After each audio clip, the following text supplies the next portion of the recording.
un contrato, cómo podemos hacer un buen contrato de compra, venta, arriendo, hasta permuta le puedo preguntar. Así que eso lo vamos a ver después de las 12:30. Oye, partamos con la política, partamos con un candidato que va rumbo no sé a dónde, pero ahí lo tengo, ¿no es cierto?, en pantalla. Don José Tomás, ¿cómo está? Bienvenido.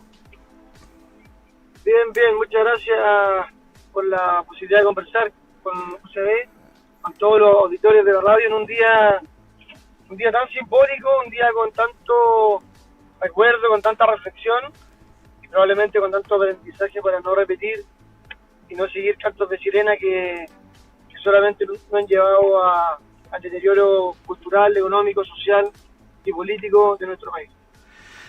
¿Qué es lo que nos deja, José Tomás, esta fecha? En definitiva, ya con el correr de los años, 5 años, y yo sé que hay posiciones súper claras, ¿no es cierto?, entre una y otra, eh, poca similitud, poca cercanía y una polarización que se ha evidenciado mucho más con el correr del tiempo. Estamos listos para una próxima elección. ¿Qué podemos dejar no sé, como corolario, como enseñanza? A ver, yo creo que como aprendizaje, yo creo que primero que todo que la vía de la violencia y la vía de la destrucción no es el camino para construir un país que en definitiva otorgue oportunidades de crecimiento, desarrollo personal, desarrollo económico, desarrollo eh, personal en el fondo a las personas, a las familias chilenas. Creo que no es esa la vía, no es ese el camino por el cual el país pueda transitar para poder alcanzar disminuir finalmente los niveles de inequidad, de injusticia que existen todavía en diferentes situaciones, en diferentes materias de nuestras vidas. Yo creo que el estallido social se genera, tiene su génesis en una situación coyuntural que en definitiva tiene alguna legitimidad y que viene dada por cierta injusticia o inequidad que las personas estaban viviendo o la viven todavía en el día a día. Cuando vemos que el hospital Van Buren, por ejemplo, tiene que cerrar pabellones porque no es especialista, cuando vemos situaciones similares en el Gustavo Frique con los insumos, cuando vemos que las pensiones aún son bajas, sobre todo con la inflación que se generó producto de los retiros y del mal manejo económico de este gobierno, aún esas injusticias, esas iniquidades, esos dolores se mantienen y no han logrado ser solucionados por la clase política, ¿ya? Y peor aún, hemos tenido una ola de inseguridad, una ola de delincuencia feroz que en definitiva ha generado temor, ha generado también que las familias se trasladen hacia lugares donde hay menos índice de delincuencia, que por ejemplo abandonen Viña del Mar para irse a vivir a Quilpué, a Villa Alemana, a Belloto, en busca de lugares más tranquilos, porque lamentablemente Viña del Mar se ha convertido en una ciudad donde tenemos mucha delincuencia y donde lamentablemente no hemos sido capaces de tomar medidas que sean adecuadas para poder combatir el narcotráfico, el crimen organizado, etc. Yo creo que con esto como que termino esta idea, pero en el fondo es importantísimo que podamos sacar esa lección y que finalmente hay que tratar y hay que, en esta elección y en el próximo año, presidencial y parlamentaria, evitar las polarizaciones de izquierda y de derecha porque no nos han contribuido a nada. El mejor ejemplo, sin duda, fueron los dos procesos constituyentes. El primer proceso, donde tenemos a figuras como la tía Pikachu, Rojas Vade, etcétera, que quisieron llevarse la pelota para la casa y hacer una constitución octubrista que nos llevaba directamente al fracaso. Y luego un segundo proceso liderado por el Partido Republicano, que también quieren llevarse la pelota para la casa, evitar los consensos y escribirla como si fueran la voz autorizada y representante de todos, de la mayoría, y en definitiva nos quedamos con la misma constitución que ya teníamos, con la reforma del 2005 Sí. y tantas otras que se han hecho, José Tomás. y un periodo y muchísimo gasto. Oye, es una reflexión desde el punto de vista político, ¿no es cierto?, que tú haces y que demuestra que no se ha hecho mucho, digamos, que estamos entrampados. Se intentó hacer algo por uno y otro lado, como tú señalas, ¿no es cierto?, en este intento legislativo por hacer una constitución, qué sé yo, pero ahí quedó. ¿Cómo recibe la gente? Porque el mundo político saca sus cuentas, ¿no es cierto?, polarizadas, como ya sabemos. Pero ¿qué pasa con la gente? ¿Cómo observas tú que ve desde la absoluta calidad de ciudadano esta fecha? ¿La considera, no la considera, la considera bien? ¿Cómo la considera, evalúas tú, José Tomás?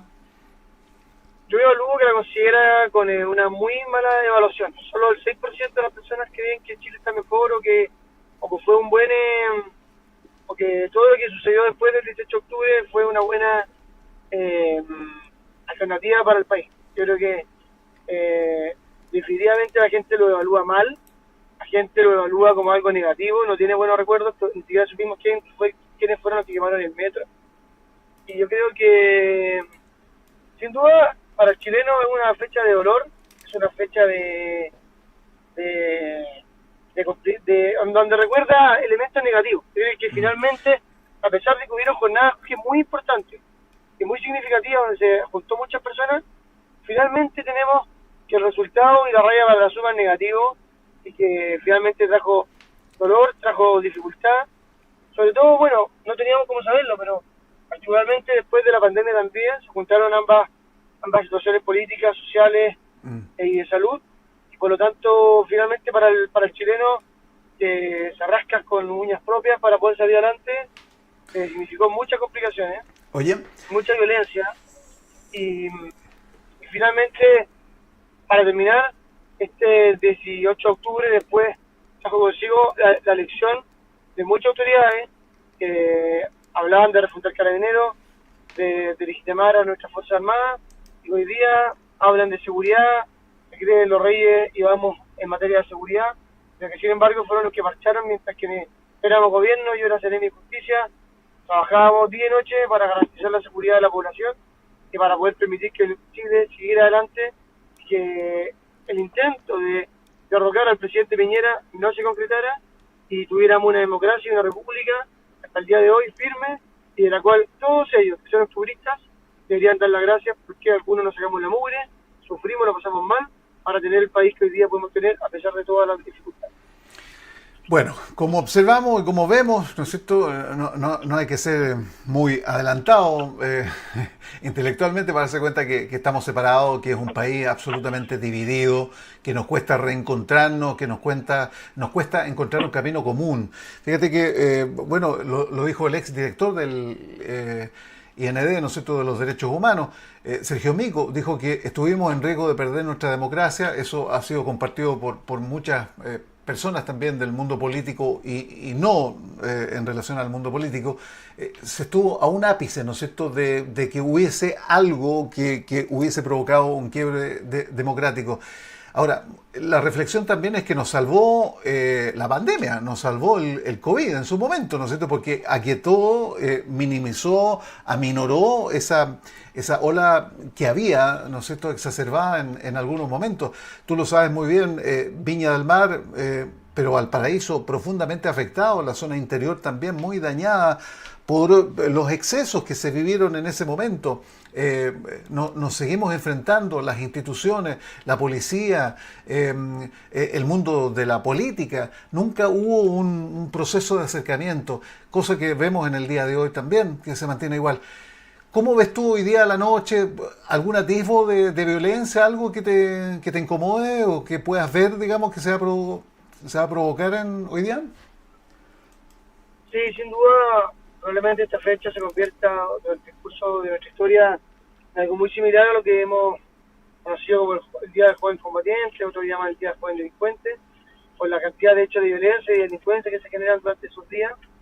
Y me parece que sí, es probable que hoy día tengamos diferentes hechos de violencia en diferentes partes del país, sobre todo en las capitales regionales, en las ciudades grandes e importantes.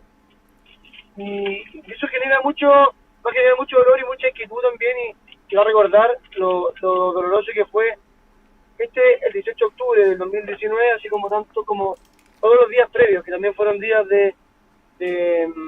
sé si la gente parece que ya no se acuerda, pero los días previos del 18 de octubre fueron el día que se saltaron los taquiquetes, sí, el día donde también hubieron actos delictuales.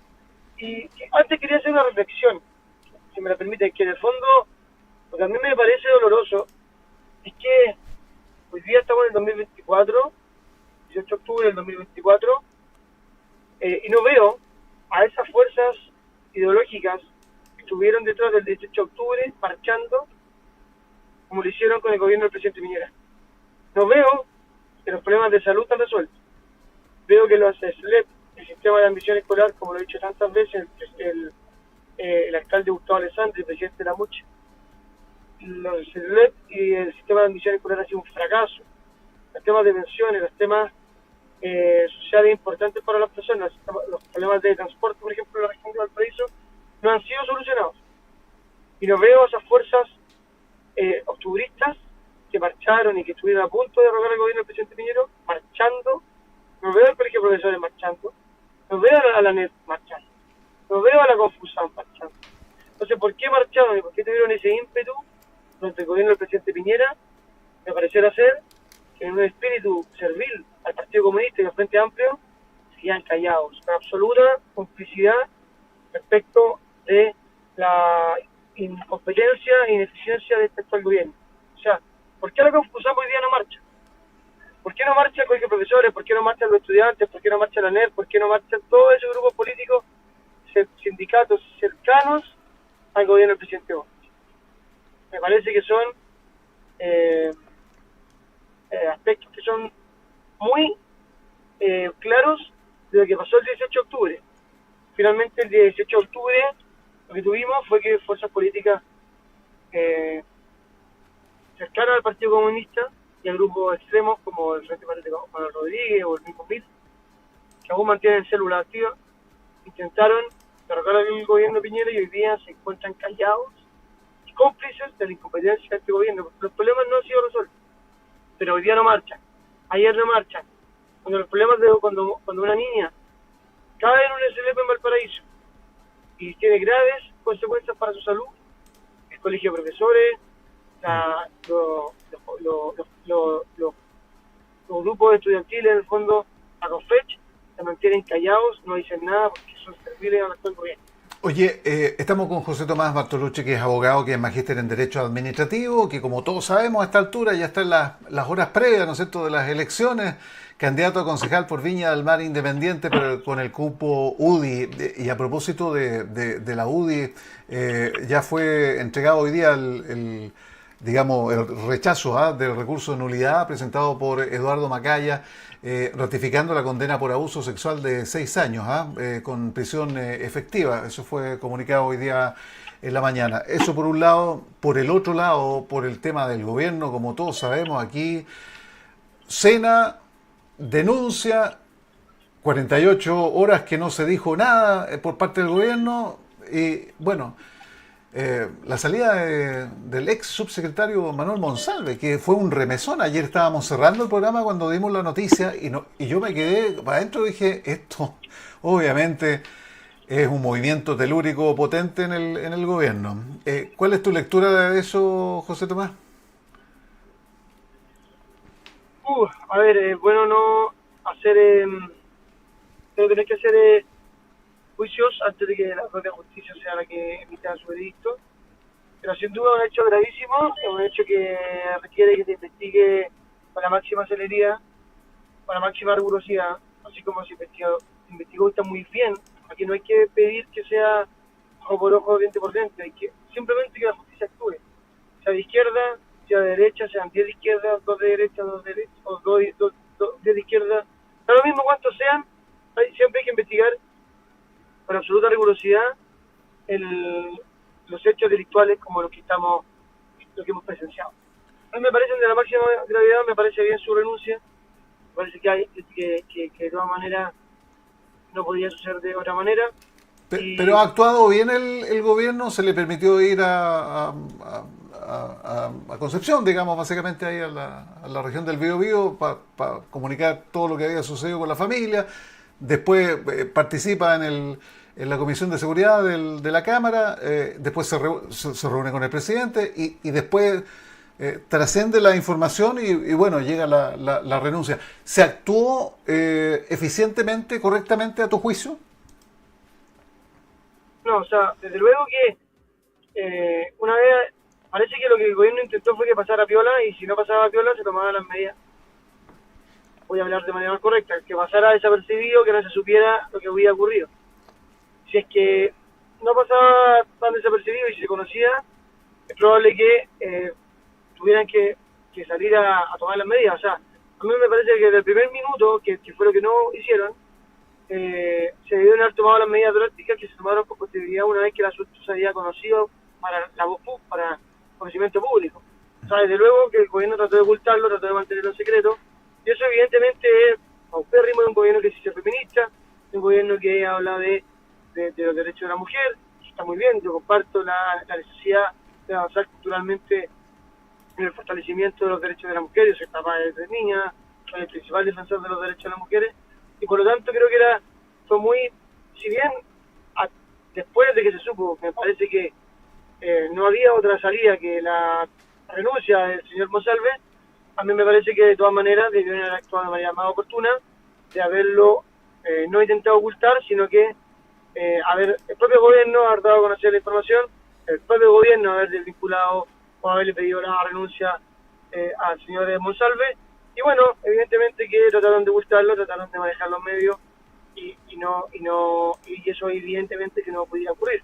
Ahora bien, es una seguidilla de errores. También este gobierno, o el presidente Boric hace poco comentó respecto a la institución de Muñoz, que el presidente de la República sigue todavía, a pesar de haber estudiado Derecho y no haberse titulado nunca, pero habiendo estudiado Derecho debería conocer lo que es la separación de poderes, y que el presidente de la República no puede estar comentando las decisiones ni del Poder Judicial, ni tampoco de un órgano como es autónomo, o poder del Estado independiente, como es el Parlamento o el Congreso Nacional. El presidente habitualmente está cometiendo sentencias. Y como lo dijo la propia presidenta de la Cámara, ¿no es cierto?, de Diputados, Carol Cariola, que se hizo lo que se tenía que hacer y con las leyes que están, ¿no es cierto? Si alguien quiere que no se hagan este tipo de cosas o se hagan de otra manera, se tiene que modificar la ley, digamos. Eso es lo que fue claro, en otras palabras, en todo caso, ¿no es cierto?, con la presidenta de la Cámara de Diputados. Oye, ahora con este caso de Manuel Monsalve quedan muchas dudas, porque ¿cuál habrá sido el tenor de la conversación en la interna, ¿no es cierto?, del gobierno? ¿Se habrá sabido, se habrá tenido conocimiento previo? Recordemos que el subsecretario está rodeado de gente, ¿no es cierto? Tiene guardias, tiene PPI, tiene un séquito, ¿no es cierto?, que le asisten, que entendían, me imagino, porque también se ha llegado a ciertas investigaciones en el sentido de que se habría posibilitado la cercanía de esta funcionaria con Monsalve, ¿no es cierto?, para casos puntuales de trabajo. Entonces, ¿quién ocultó esta información o quién trató de minimizar esta información? Son varias cosas que quedan dando vuelta ahí, José Tomás, que el tiempo dirá, y la investigación, hay que dejar que la institución funcione, indudable. O sea, evidentemente que, Monsalve no llega el día lunes a un punto de prensa en relación a la evaluación de lo que habían sido las fiestas patrias. Eso ocurre precisamente el día en que la joven... fue suspendido en la noche madrugada abruptamente ese punto de prensa que estaba anunciado. Gira a la izquierda. Correcto, y eso obviamente me permite sospechar respecto, no sé si sospechar, pero sí al menos que sea materia de investigación acuciosa, porque se suspende, quién sabe, porque en el fondo el puro hecho de que el subsecretario no haya estado, yo creo que no daba lugar a que eso, a que se suspendiera o que él no participara. Entonces, a mí me parece que hay mucho que investigar, hay mucho que conocer todavía de esta situación, toda vez que yo soy embajadero en que es un gobierno que ha tratado de llevar a su propio lado de la cancha, o que ha tratado de monopolizar el derecho o la lucha por los derechos de la mujer. Y se ha declarado un gobierno feminista, como si quienes estuviéramos en una vereda contraria, quienes fuéramos de derecha, no creyéramos en la necesidad de fortalecer los derechos de las mujeres, en la igualdad entre el hombre y la mujer, la necesidad de generar equidad en el ámbito laboral, en el ámbito económico, etcétera. Entonces ellos han sido, en el discurso ellos han querido ser los que son los dueños de ese discurso. Me parece que esto deja en evidencia que eso no es así, que en definitiva lo único que hacen es un discurso, es un eslogan, como tantas veces, y en definitiva trataron de meter debajo de la alfombra esta situación, pero la alfombra no aguantó, el asunto era mucho más complejo y por lo tanto, gracias a la investigación periodística, esto se conoció y finalmente el gobierno tuvo que verse forzado a la salida del señor González. Oye, José Tomás, estaba escuchando el Waze que tenía ahí, gire a la izquierda, te dijo. ¿Cómo recibí esa indicación? Gire a la izquierda. Solo giro a la izquierda cuando manejo. No hay otro momento en el cual yo... No tiene otra connotación, digamos. Hay quienes han intentado... No tiene ninguna connotación. Es decir, de derecha, clara, y nunca he pensado divagar en mi planteamiento político. Y nada, pues sobre todo después de octubre, del 18 de octubre de 2019, creo que quedó súper claro que estábamos con la necesidad de fortalecer nuestra democracia y quienes tuvieron o quienes se prestaron para el juego del Partido Comunista y de la ideología de izquierda. Y sobre todo, ¿sabes por qué? Porque no podemos olvidar la cantidad de acusaciones constitucionales que vinieron después del 18 de octubre. Sí. Entonces, aquí no se trata solamente de que hubo un estallido delictual o hubo un acto de violencia el 19 de octubre, el 18, perdón, sino que además ciertos sectores políticos se prestaron para acusaciones constitucionales que fueron infundadas, la mayoría de ellas, que fueron rechazadas. Se perdió muchísimo tiempo en legislar para poder preocuparse de asuntos que en definitiva fueron desechados por la clase política, por la casta, como dicen algunos, y que en definitiva Chile está en el mismo estado que estaba hasta antes del 18 de octubre, que de todas maneras me parece que Chile durante los 30 años, ellos decían en el eslogan, no son 30 pesos, son 30 años. Y fueron 30 años donde la clase media pudo llevar a sus hijos a la educación media, se reducieron los índices de desnutrición infantil, se disminuyó o se aumentó la alfabetización de las personas más desprotegidas, se disminuyó de manera sustantiva los índices de pobreza y de indigencia. El país creció, se generaron las grandes concesiones, se generaron también las grandes carreteras. Sin duda hubo una cantidad de avances significativos para poder tener el país que tenemos hoy día, que todavía nos queda mucho por crecer y inventar los rumbos de estos últimos 3 años que han sido un completo fracaso. Y yo creo que yo estoy orgulloso de los 30 años, estoy orgulloso de lo que hizo la clase política durante los últimos 30, 34, 35 años. Yo creo que hay que relevar la importancia de los acuerdos y la capacidad de salir adelante y de construir entre todos un país que sea más justo, más equitativo y que permita a todos en igualdad de oportunidades para seguir sus sueños y de su mayor realización material y espiritual posible, como dice la Carta Fundamental que tuvo entre sus redactores a un grande y muy grande como es Jaime Guzmán. Oye, José Tomás, llegaste, parece que te acompañamos todo el recorrido, te estacionaste ahí, ya estamos listos. Oye, buen internet del teléfono. Yo no voy manejando, por favor. Yo no voy manejando. Sí, está claro. Pero te iba amarrando los zapatos, si te vi ahí, te vimos. Oye, quiero poner en pantalla ahí también algo que tú pusiste que es como bien personal, es como bien familiar, bien bonito. Cuéntanos. Sí, efectivamente. Yo tengo 2 hijas, ahora hablé de 3 porque mi señora está embarazada y subimos la semana pasada que era una niñita, la tercera niñita, y quisimos compartirlo con tantas personas que nos han acompañado en esta campaña, que se ha manifestado cariño de diferentes maneras. Yo creo que también es justo poder compartir estos momentos de alegría. Las campañas son súper difíciles, son súper complejas, tienen un costo familiar importante, y por lo tanto la noticia es buena, también hay que compartirla, y las personas agradecen que los que estamos en política también tengamos un lado humano, un lado personal, que no somos robots y que también cuando nos quieren insultar, cuando nos quieren agredir verbalmente, físicamente, también agreden a nuestras familias y a lo que uno construye, que finalmente para mí mi mayor orgullo son mis 2 hijas y mi señora, sin duda, el motor para levantarme todos los días tempranito, hacer banderazos, hacer semáforos y estar con la gente. Felicitaciones, un cariño muy grande Gracias. para la familia. José Tomás, la próxima semana ya no vamos a poder hacer la entrevista, a ver si la hacemos antes del jueves, porque hasta el Bueno, jueves está permitido, digamos, en el contexto, ¿no es cierto?, de lo que regula Cervel, así que básicamente ahí coordinamos para ver la última entrevista de la próxima semana, ya a horas antes de las elecciones, amigo mío, ¿ah? tal cual, ahora van a quedar como 48 horas, así que muy bien, yo estoy muy contento. Creo que en una campaña uno tiene que hacer lo que uno tiene la convicción de que hay que hacer, hay que pelear, hay que ser consecuente con la idea y hacer una campaña limpia, una campaña propositiva, y eso es lo que he hecho. He estado en muchas campañas y siempre cuando pensé en mi campaña, pensaba en lo que estoy haciendo, en hacer cada cosa que he hecho, en sacarme la mugre en la calle, conversar con muchas personas, ir a todos los barrios de Viña, es que es la única forma de conocer los problemas y los dolores de los viñamarinos. Así que muchas gracias por este espacio. Que estés muy bien, cuídate, nos encontramos la otra semana. Un abrazo grande, Chao, saludos a amigo. todos los auditores, que estén muy bien. Buen fin. Chao, chao, gracias.